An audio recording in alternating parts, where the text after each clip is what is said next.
માણસોનો અનુભવ મળે અને અનુભવમાંથી જે હાસ્યરસ મળે. અમારે ક્યાંય લેવા જવો પડતો જ નથી. હા, એક ઠેકાણે તો બનેલો દાખલો. અમે હજી કાર્યક્રમ શરૂઆત કરી, અડધેક પહોંચ્યા છું ત્યાં મોટી મોટી મૂછોવાળા ભાઈ આમ આગળ બંદૂકનો ઝોટો લઈને આવ્યા.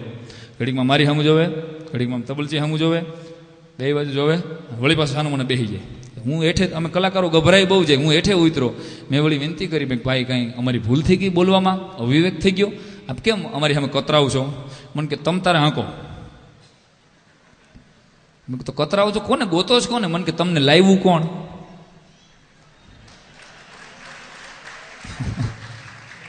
તમારે શ્રીનાથજી સ્ટુડિયો વાળાને પકડવાના. પ્રદીપભાઈ લઈ આવ્યા અમને. હા, વાત જ અમુક અમુક માણસો જ એવા. એક ઠેકાણે તો અમે ભજન ગાયું, તું રંગાઈ જાય ને રંગમાં, તું રંગાઈ જાય ને રંગમાં. વચ્ચે એક ભાઈ ઉભા છે, એ કે તને રંગાવા શું વાંધો? લે લે ભાઈ, મેં કીધું મારો કાંઈ વાંક નથી, આ તો ભજનમાં લે ક્યારનો અમે હાઈના તુકારો કરો છો, તું રંગાઈ જાય ને રંગમાં, તું રંગાઈ જાય ને રંગમાં. તે પછી મેં ભાઈને પૂછ્યું ગામના, તમે કે આ ભાઈ મને કે બહુ એને બધા છે ને તમે જ કહેવું, એને બહુ અમે ગામમાં આવકારો દઈએ છીએ, બધા એને માનવાચક શબ્દોથી બોલાવી. તેમાં રાતે ભજન પૂરા થયા ને 3:30 વાગે અમને સમાચાર મળ્યા કે એની ભેં મરી ગઈ. તો મેં કીધું હાલો આપણે ભાઈ આવ્યા હતા એને ખરખરે જતા, કારણ કે ગુસ્સે થઈને વૈયા ગયા હતા ને, એને ક્યાંક કોક દી નડે આપણને. એટલે અમે બધા ગયા ભેંસના ખરખરે. તો મેં કીધું હવે આપણે ભેંસને તુકારો નથી કરવો. મેં વળી જઈને પૂછ્યું, મેં કે આપણા ભેંસ શું બીમાર હતા? એને તમારા ભેંસ નથી કેવું, મેં આપણા ભેંસ શું બીમાર હતા.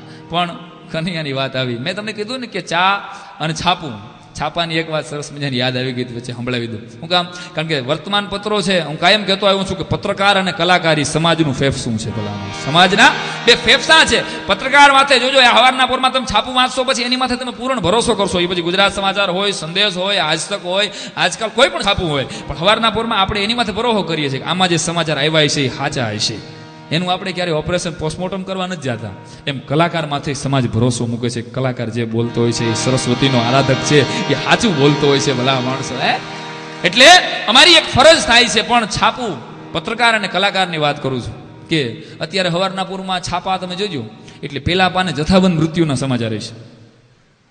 500 કપાઈ ગયા, 200 ઉલળી ગયા, 300 ભૂકંપમાં ગરી ગયા, મોટા મોટા તુર્કિસ્તાનમાં આમ થઈ ગયું, ઇન્ડોનેશિયામાં આમ થઈ ગયું, અફઘાનિસ્તાનમાં. પેલા પાના ઉપર જથ્થાબંધ મૃત્યુના સમાચાર અને છેલ્લા પાના ઉપર છૂટક મૃત્યુના સમાચાર.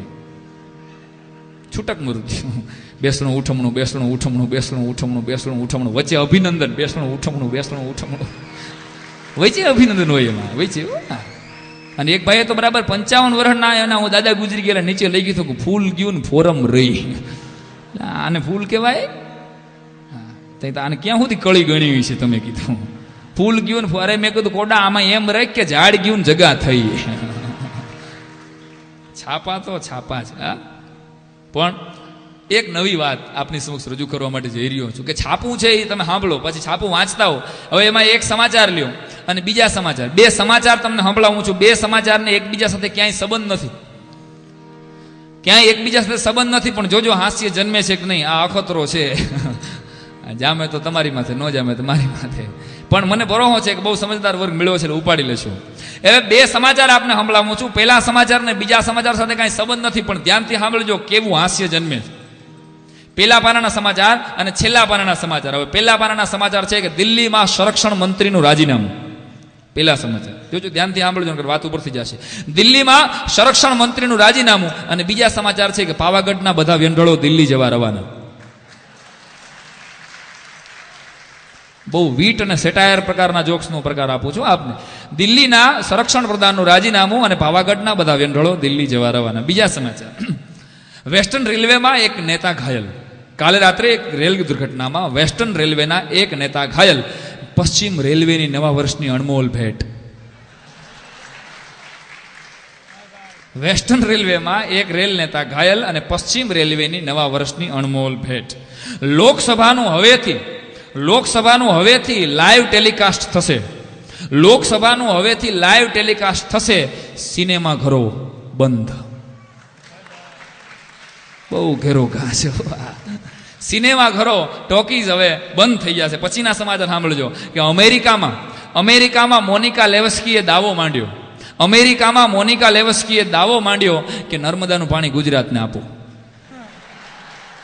ક્યાંય મેળ છે? ઉપડી જાય એટલે વાંધો નહીં આવે. અમેરિકામાં મોનિકા લેવસ્કીએ દાવો માંડ્યો કે નર્મદાનું પાણી ગુજરાતને આપો. અટલ બિહારી વાજપેયી અને જયલલિતા વચ્ચે ગુપ્ત મંત્રણા. કેમ દાંત કાઢો છો ભાઈ રે સમજદાર ભાઈ. અટલ બિહારી વાજપેયી અને જયલલિતા વચ્ચે ગુપ્ત મંત્રણા. રાજકોટમાંથી 2 પ્રેમી પંખીડા ગાયબ. હું તમારી સમજદારી છે. પછી સાંભળજો, ક્લિન્ટનનું અમેરિકાના રાષ્ટ્રપતિ ક્લિન્ટનનું દિલ્હીમાં આગમન. અમેરિકાના રાષ્ટ્રપતિ ક્લિન્ટનનું દિલ્હીમાં આગમન. દિલ્હીમાં છોકરીઓની સલામતીનો પ્રશ્ન. ગંભીર મુદ્દો છે. અમેરિકાના રાષ્ટ્રપ્રમુખ ક્લિન્ટનનું દિલ્હીમાં આગમન અને બીજા સમાચાર હતા કે દિલ્હીમાં છોકરીઓની સલામતીનો પ્રશ્ન. અને પછી આવા સમાચાર બહુ હોય છાપામાં કે કરીના કપૂર દિવસમાં 2 વખત નાય છે. બહુ હોય છે, જોજો તમે. આ કરીના કપૂર દિવસમાં 2 વખત નાય છે. સૌરાષ્ટ્ર ઉપર તોળાતું ભાવિ જળ સંકટ. મને લાગે અહીં સુધી હાલ્યું એટલે આગળ હાલશે પંકજભાઈ, બરાબર ને? હવે સાંભળો કે બરાબર એક રેડિયો ચાલુ છે. રેડિયામાં એક બાજુ સમાચાર આવે છે, વ્યવસ્થિત રીતે એક બાજુ સમાચાર આવે છે, બીજી બાજુ જુદા જુદા પિક્ચરના ગીત આવે છે. રેડિયો બગડી ગયો, ક્યાંક ડાયરો આવે, ક્યાંક ભજન આવે, ક્યાંક લગ્ન ગીત આવે ને ક્યાંક પિક્ચરનું ગીત આવે. આ વીટ કોમેડીની એક આઈટમ છે, પણ હવે પહેલી વખત સુતલી બોમ્બમાં તમારી સમક્ષ રજૂ કરવા માટે જઈ રહ્યો. પણ સમાચારમાં મજા આવી એટલે ગીતોની આગળ રેડિયોમાં સંભળાવું કે એક બાજુ સમાચાર હાલે છે અને બીજી બાજુ ગીત હાલે છે. ગીતને અને સમાચારને ક્યાંય સંબંધ નથી, પણ હાસ્ય નિર્દોષ ક્યાં જન્મે સાંભળજો.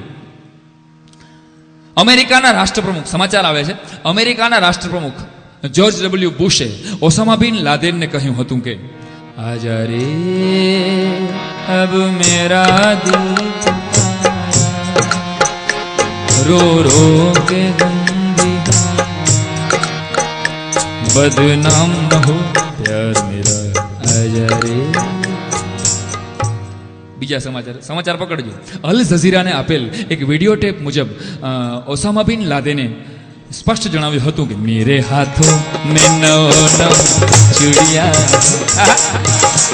મેરે હાથો મેં નौ ચૂડિયા હૈ, जरा ठहरो सजन मजबूरिया, मिलन होगा अभी एक रात की दूरिया. વર્લ્ડ ટ્રેડ સેન્ટર ઉપર થયેલા હુમલા માટે ભારતના વડાપ્રધાન શ્રી અટલ બિહારી વાજપેયીએ જ્યોર્જ ડબલ્યુ બુશને દિલસોજી વ્યક્ત કરી હતી કે કોઈ જબ તુમ્હારા હૃદય